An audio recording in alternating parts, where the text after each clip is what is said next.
Hi, it's Toby from Heavyweight MMA. Today talking with Volkanovski's training partner, MMA fighter Colby Thicknesse on UFC 274, Charles Oliveira versus Justin Gaethje. Yeah, UFC 274, Charles Oliveira versus Justin Gaethje. Also have Rose Namajunas, Carla Esparza, Tony Ferguson, Michael Chandler, amongst others. Pretty exciting card. I think it's one of the most exciting cards of late, especially given the last few weeks that have been on.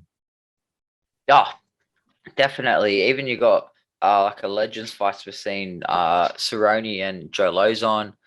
You got what else? Good flyweight fight, Brendan Royval versus Matt Schnell. So yeah, pretty much from top to bottom, it's a stacked card. Yeah, it's awesome, man. So obviously main event, Charlie Olives, I should say, Charles Oliveira against Justin Gaethje. What are you feeling straight away when you hear those two matched up, man? Finish. Finish. First thing that comes to mind is, it's definitely. I don't think it's going to be going the 5 rounds. If I've been honest, I think it's hard because you hear what Gaethje's saying, how he thinks Charlie has that quit in him. Where I think maybe in the start of his career, I don't even know if you can say how to quit in him. He just had some tough fights and that sort of thing. But then what was I going to say? Yeah, Oliveira also is saying that like Gaethje only has a few weapons, like the calf kick, the uppercut, and hooks. And I hope he's not really sort of overlooking the game plan and the sort of strategy that Trevor Whitman will bring to the table, and like this actual tape study of the movement and like the in clinch fight. And I think it's going to be a very sort of tightly contested contest, and then I think we're going to see a finish. That's it, man. Actually, if we jump over to the tail of the tape, looking at the records, we're looking at 67 fights. They've had 67 fights, and only 6 have gone to a decision between them. That's the total combined fight. So that's fucking nuts. Pretty nuts. Likely. Yeah. I don't think you'll get much of a return if you bet that it won't go the 5 rounds for some reason. Yeah, no way. Like, you go. And looking at the actual odds of that one, we've got Charlie Olives as the favourite on the sports bet in Australia, is 1.57 to 1. Gaethje is 2.37 to 1. So I actually thought it would be a little bit closer, to be honest, even maybe edging towards Gaethje, just because of the fact that Gaethje is kind of a popular fighter of late. A lot of people love him, and he's such a hard puncher and kicker, and he's been through some big fires and done pretty well. I was kind of a bit surprised though. I wonder if it's because when you look at Gaethje's loss, it's against like a grappler like Khabib, and I wonder if a few people are sort of assuming that Oliveira's instantly going to have that sort of grappling edge over him. Yeah, potentially. Looking at their ages, man, are pretty much the same. Height and reach. Obviously, Oliveira is a little bit of a longer fighter. Height is actually shorter, but he's got those long arms, those 8 arms. So 188 centimeters reach versus 178 centimeters. So that could make a difference if he was to use his range, which he seems to not really use it so much, like as much as he could, because he likes to engage. He's pretty aggressive. Oliveira, 41 fights, 32 wins versus 26 fights, 23 wins. Substantial, experience edge. Comes from Shootbox versus Gaethje coming from Whitman's team.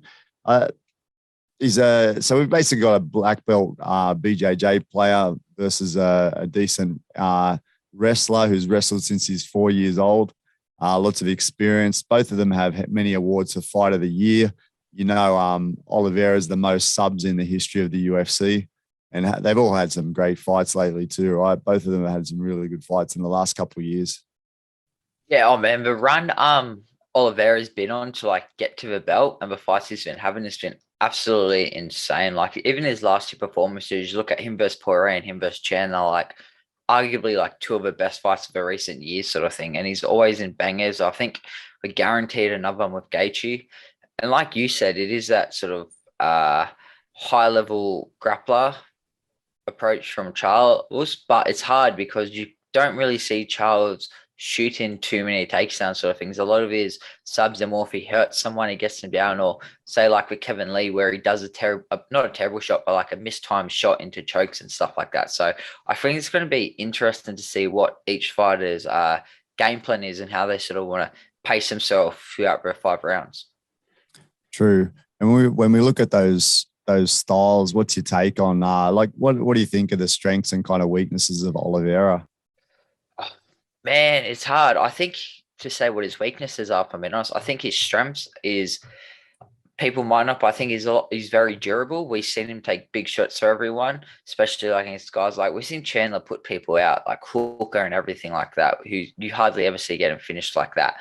And now what's his strengths here? He's got very technical stand up. He's very sort of tight when he's coming forward. He loves his like front kicks, a lot of straight shots up the middle, and then he's got the textbooks, hooks and everything. Then on the ground, he's like a bowl constrictor. He's super dangerous. He's super fit.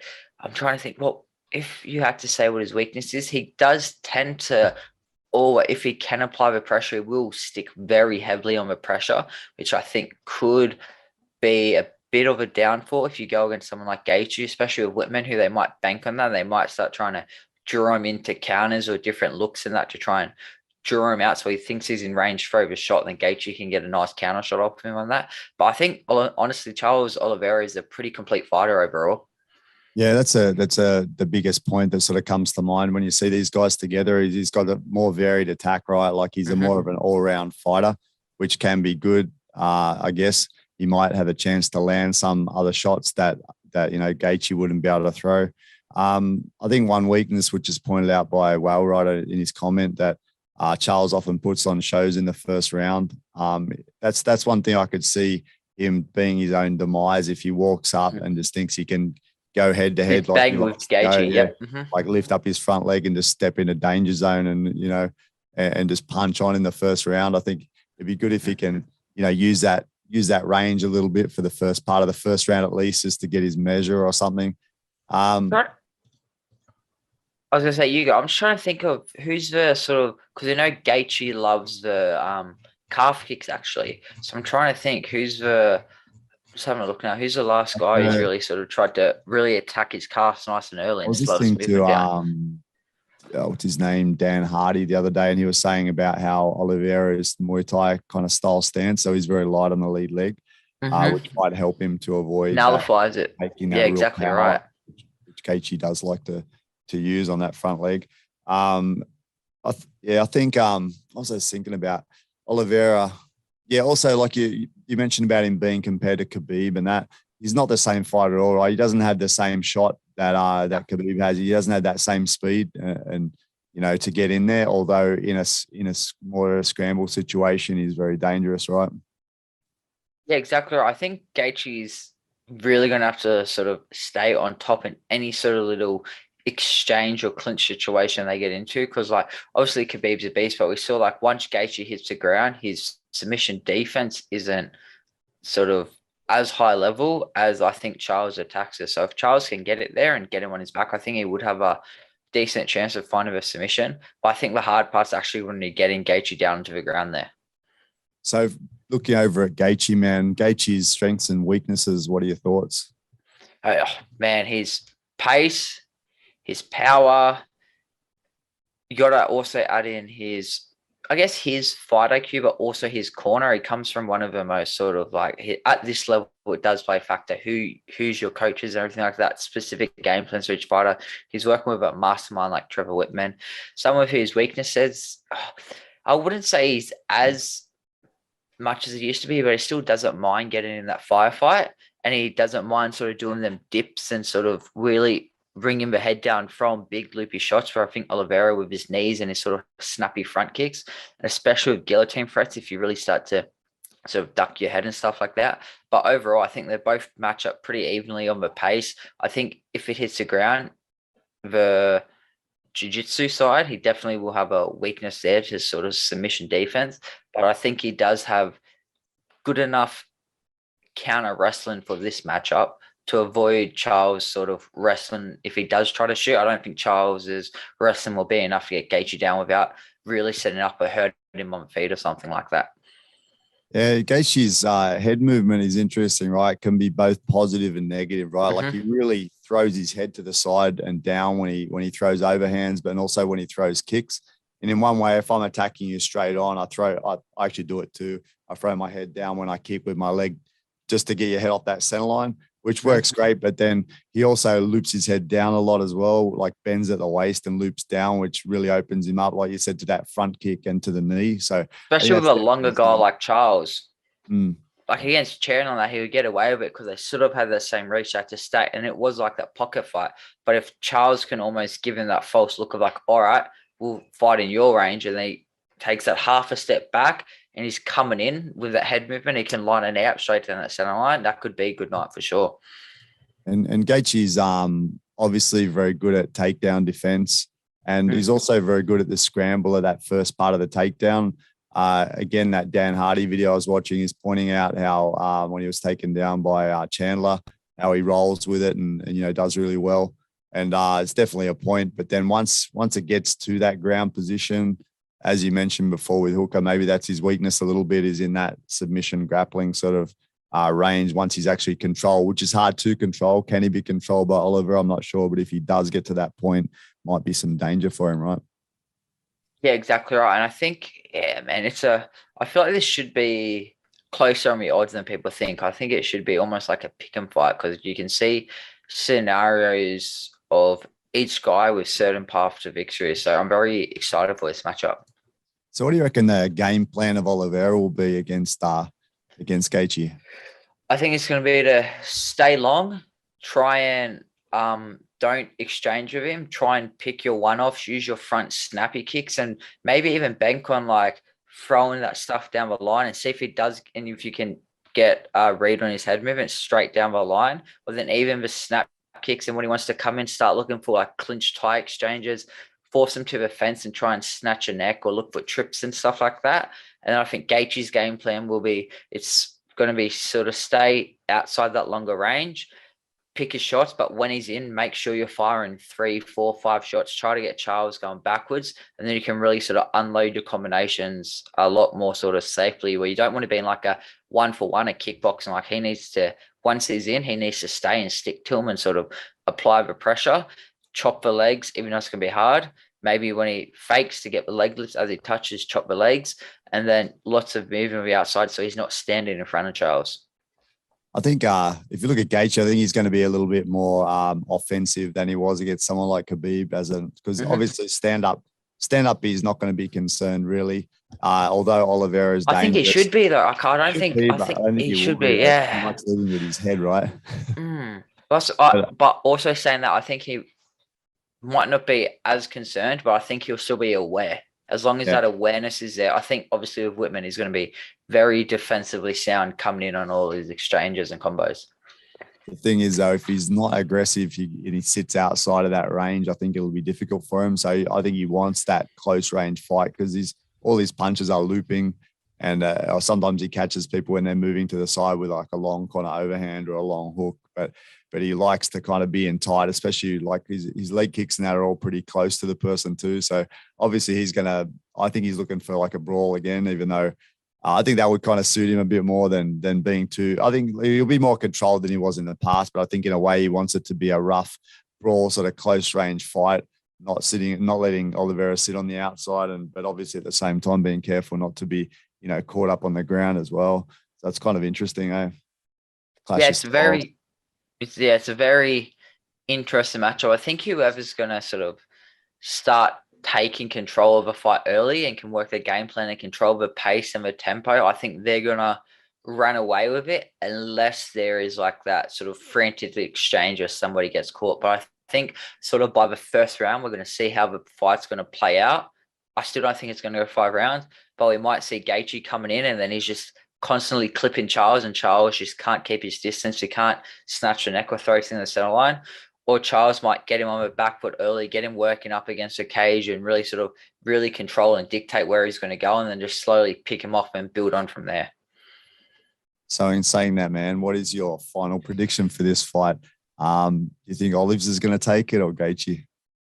Man, I'm still very high on Oliveira, to be honest. I've been high on him for probably his last couple of fights. I thought, he's very impressive. I know he gets hit. He does get hit a lot, but we've seen he can take big shots from big punches, and he can recover pretty well. I'm thinking Charles is going to hurt him on the feet. He's going to catch a sub. I reckon maybe a I reckon second or third round, I think he's going to choke him out, to be honest. Yeah, in my head, and I had written down that I'm predicting Charlie Olives to take the win by submission too. If you can get past that firefight in the first 2 rounds. And watching, it's just like you said, it's kind of a pick 'em fight because of that. Gaethje could take out any single person on a good day. So yeah, it's a difficult one to pick. But one thing that doesn't make it hard to pick against Gaethje is he's related to Whitman. Whitman's got a company called Onyx Labs, and I bought some shin pads from them 20 months ago, $400 US, bro, and I still haven't got them. Ridiculous. Wait. I thought when you paid that much for him, that was like an order, because I was looking at that and I thought they weren't made yet. You just like guaranteed to get one when they made them and they sent them out. Yeah, they're like custom ones, so you got to give measurements and stuff, but they ran out of materials apparently, and they were trying to source them during the COVID time and that. But 20 have you got them yet, or you still haven't got them? I haven't got them, bro. That's the thing. I just wrote a comment on their thing just now, but they looked amazing, and I thought that's amazing. Yeah. A lot of money, but I'll wear them regularly, so why not? Protect them. Yeah, because Volk has their gloves and headgear. Yeah. Headgear looks like a fucking something a dominatrix would wear. It's like a running joke. Like he puts it on, it's fucking funny. Yeah, that's what you see it. But gloves are quality. Yeah, even if the headgear's quality though, it just looks. Yeah, it looks funny. Yeah, that's funny, man. But yeah, I just thought the shin guards because they cover up over the knee and that, and like when I'm not fighting anymore, bro. I don't need to get these bumps and scratches, and just to protect those knee shots. You clash knees, it just like wrecks you right for a while. Hurts, yeah, exactly. Yeah. Hey, just one interesting point downstairs. Whale Riders commented, I honestly think Hooker would KO Olives like straight up, just at styles, like the styles, style versus style. I think Dan could ice anyone probably on a good day as well. Obviously not the best results lately, but definitely could ice anyone. And that'd be a pretty cool matchup, between those two as a point. Oh, exactly right. You always want to see the sort of Aussies and New Zealanders fight the top ranked guys. It's sort of, it's awesome. I think, Dan has just as good a chance as anybody else in that lightweight division to beat Oliveira, especially on the feet. Yeah, true. Hey, looking at one of the next fights, Rose Namajunas versus Carla Esparza. It's another pretty exciting fight. They fought a while back, and Esparza won. I think it was by a submission, right? I can't quite remember. I think it was by submission. And strangely enough, now everyone seems to favor Rose. She's 1.48 to 1 versus the odds of 2.59 to 1 for Carla Esparza. What are your thoughts on this one, bro? It's another good matchup, eh? Firstly, I'm surprised they didn't put because remember how last time Gaethje and Rose and Usman were on the same card, they had to split them up. I'm surprised. I wonder if that's going to have anything to do with it. But obviously Whitman won't be able to warm Gaethje up, but I guess that's different. But yeah, so Rose versus Carla. Yeah, obviously Carla has a sub victory over her. Rose has been looking even Carla. They've both been looking impressive. Like Carla's on a 5-fight win streak. Yeah, 5 fights. Even though 2 of them are split decisions, I think the Michelle Waterson one was pretty convincing. I didn't actually get to see the Marina Rodriguez one, and her last fight she got the TKO. And as we know, Rose has that. I'm just saying, I called split decision by Rose against Whaley. I'm happy with that. That was a good call. Controversial split decision. I caught it to the T. But obviously, the Andrade loss was rough, getting slammed on her head like that. She bounced back, took her to a split decision. I thought she won that. I thought it should have been unanimous. So I thought she had the first 2 and lost the third. And then she knocked out Whaley. They had a rematch, and then she edged her out. So it's sort of using wrestling as well, which I think is a big factor because that's what Carla was able to do last time too, was use the wrestling to get her down, control her and submit her like that. And now, but Rose's footwork and distance control of management has come leaps and bounds since then. So I think it's going to be a harder night in the office for Carla this time than the first fight. Yeah, it's definitely a completely different Rose, like much more measured, Back then she was just wild. She was just charging in, trying to take her out. She was 8 years ago, yeah. Yeah. Using lots of you could see more of a Taekwondo background back then, Taekwondo karate background. Then she was like throwing up heaps of high kicks and stuff. Kind of different, but she looks just so much more measured and mature now. But again, on these sort of fights, it always depends on which Rose shows up. I think she's always quite emotional, like person underneath.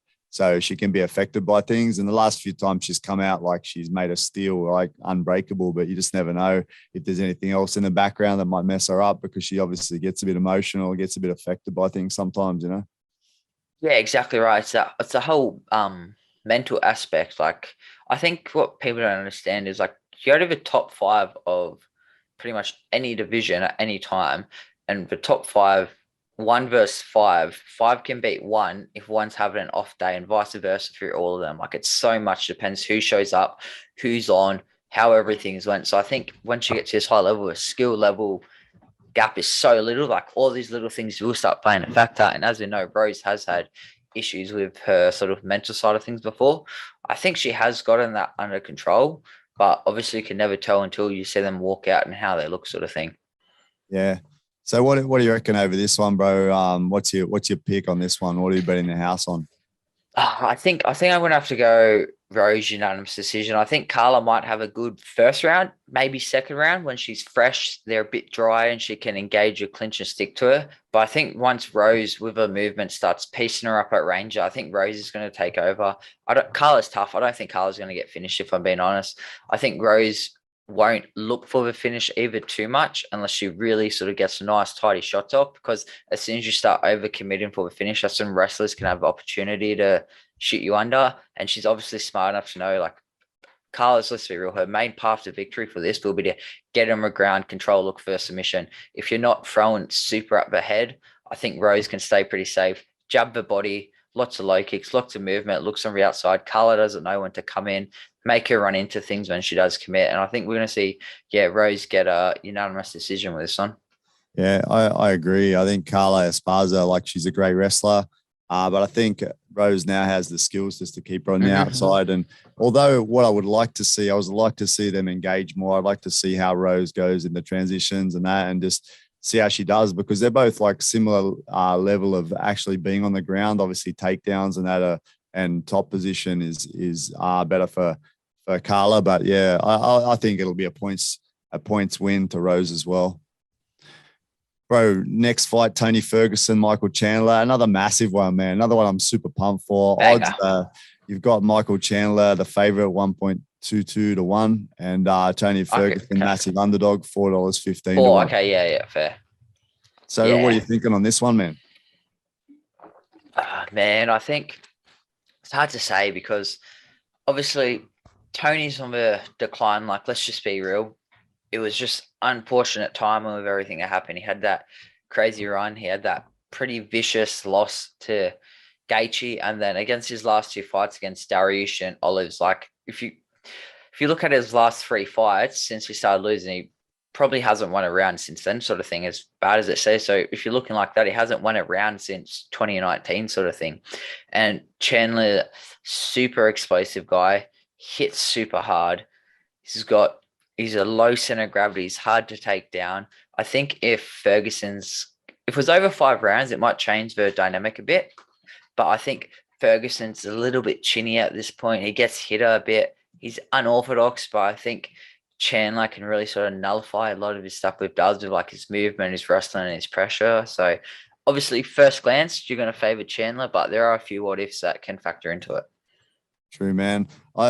I think, like you said, I think Gaethje kind of took some of his life out of him, you know. Took his soul, Yeah, it took something away from him. Like, you know, they have those fights and they say they shorten people's lives sometimes. But look, it felt like that it was an empty sort of room, right? Not many crowd, and you just hear the sound of Gaethje smashing his head, man. It was horrible. And I think he definitely took some of his like life force or something, man. And he's not quite the same. Against Dariush, he didn't look the same anyway. But who knows if there are other factors, you know. He's a tough guy. He could have injuries, whatever.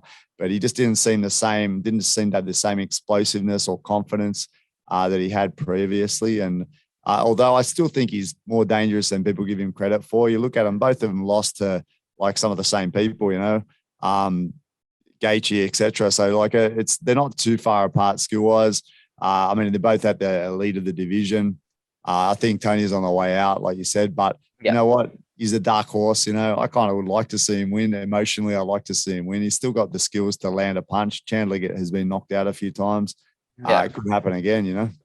I think Ferguson's biggest thing is if he can make it gritty dogfight with his elbows, his knees, and really start to. So if it was over 5 rounds, I think I might favor Tony more heavily than I would for this one, purely because if it was over that 5 rounds, like he can cut him early with the elbows and knees and really sort of drain his gas tank. And Chandler doesn't have the best gas tank over 5 rounds, but Tony's at least going to be there. But over 3, I think time might just run out on him. If he doesn't get finished, I think we could see sort of Tony slowly turning around, like knees, elbows, cutting him, working his body, really sapping Chandler's energy. But because it's only 15 minutes, I don't think he's going to have enough time to drain him enough to capitalize on it. I think he might drain him, but there just won't be enough time once he's actually got him to that point where he can capitalize on any opportunities that come from that. I feel like Chandler, like I kind of hate his stand-up, man. Like, he obviously you heard Hooker. Just bangs, bro.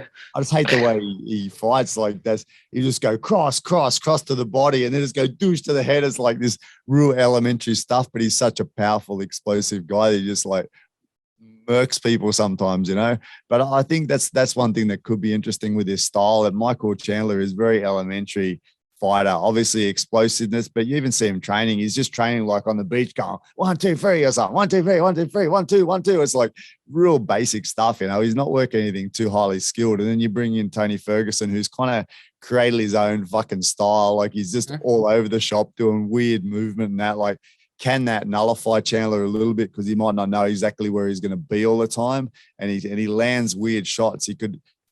Chandler's shown he can be hurt. Can Tony land something? Because he's a hard puncher, man, hard kicker. He could land something. And also he's got that decent guillotine as well for defense against the wrestler, which could come into play as well, right? Yeah, he's got that really good.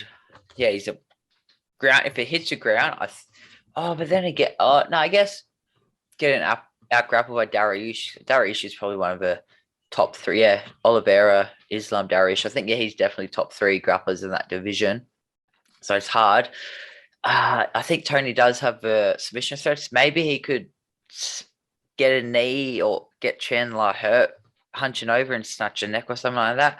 But I don't see Tony being actively able to put Chandler on his back with any sort of proper wrestling threats. So even against a cage, and that Chandler's just such a strong unit, such a low base, and he's always loaded. He's super explosive. So I think Tony's path to victory would be to, make it that real scrappy dogfight, which Chandler will probably get sucked into because he does love it. He's like, he just wants to feed off the crowd and everything, but energy is going to be insane for that. But I think, Chandler, especially because how Tony's been looking lately, I think we just got to favor Chandler. And I wouldn't be surprised if Chandler finishes him, to be honest. Yeah, I think that's what everyone's betting on. Look at the odds, man. Everyone's seen the decline of Ferguson, and they're expecting the explosive Michael Chandler to take him out. Yeah. When you man, look at age too, that's another thing. Yeah. People are thinking Tony's past it, which I think in fight years he probably is a little bit. Yeah. But man, similar, 36. I was going to say, if you chucked this fight, say after he did the Dos Anjos win or the Kevin Lee win back in like 2016 to 2017, where he was really on that come up, I think this would be a completely different fight, and you probably would favor Tony because he just always seemed to have a way to win. But I think and it was sort of like that boogeyman Okakui figure. But right now, we've sort of seen Gaethje beat him on the feet, then we've seen the game plan for the wrestling heavy approach to beat him as well. So I think the sort of blueprint's written on him now, which is sort of sad, but you'd have to, if I'm giving a prediction, I think, do I think he's going to go? I think he's pretty tough. I think it's going to be another decision loss for Tony. So I'm going Chandler by unanimous decision. I would have liked this to be a main event of another card, to be honest. I think it's exciting. I can't wait to see. Even over Apex. I'd be mad. I can't wait to see Tony at the press conferences just because he's a strange cat, And I haven't watched too much of his interviews, actually. So who knows? He might be like in a great mindset coming into this lately. Yeah. And lately, I haven't seen him either. Yeah, I haven't heard too much about it, to be honest. It's just because there's so much hype around. There's so much going on with good fights now at the moment. It's so hard to sort of keep up with it all, if I'm being honest. True, man. So anyway, I'm going to purely go with my heart for this one. Plus, also, I always like the long odds. So I'm just going to go dark horse. Everyone's expecting him to lose. He's got the submission edge. He's a hard puncher. Iron chin, so he might be able to get past that initial attack of Chandler. I'm going Ferguson by KO. I'm going to go KO. Fuck it. I'm just going to throw it in because it'll be like pick. It'll be like I a respect that. 20-1 or something. So I'm just gonna Yeah. have a go. I might That's even like saying start it. Rose is going to win by a controversial, or not controversial, but split decision. True. But I remember you didn't say that against Whaley the first one, bro. We both picked Whaley, right? Remember? I think we did. Yeah, but second one I got it right, so it doesn't matter. You're Yeah. only as good as your last pick. That's true. That's true. So that's one. Your one out of last 10. correct We got pick. 1 out of 10. But that was a good one. But that was a good odds pick if you picked that. If there was if you could pick you that. would have won a house. That's it. Would have for sure. After the unit blocks, you would have lost. Take my other tips. I would have won you something.